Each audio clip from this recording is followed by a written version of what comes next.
మీలో మీరు అంటే చూసిన చేంజెస్ ప్రకారం ఎన్ని మార్క్స్ ఇచ్చుకుంటారు మీరు 100కి? డెఫినెట్లీ 75%, 70-80% ఇచ్చుకుంటాను.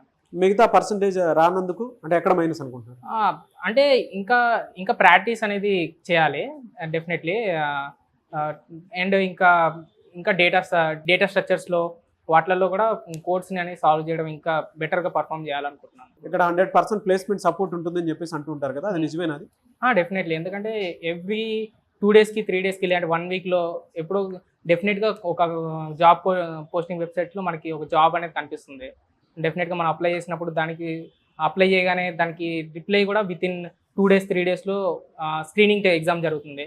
సో డెఫినెట్లీ హెల్ప్గా ఉంది. కొత్తగా వచ్చేటువంటి స్టూడెంట్స్కి జాయిన్ అవ్వమని చెప్తారా ఇక్కడ? డెఫినెట్గా జాయిన్ అవ్వమంట. వేరే కోడింగ్ ఇన్స్టిట్యూట్స్ కన్నా డెఫినెట్లీ కోడింగ్ అనేది స్టూడెంట్ పర్స్పెక్టివ్ నుంచి ఎక్కువ ఆలోచిస్తారు. వాళ్ళకి ఎలాంటిది నేర్పిస్తే బెటర్గా ఉంటారు, వాళ్ళ పర్ఫార్మెన్స్ వాళ్ళు ఏ లెవెల్లో ఉన్న నుంచి ఎక్కడికి తీసుకెళ్లాలనేది వాళ్ళు చూసుకుంటారు.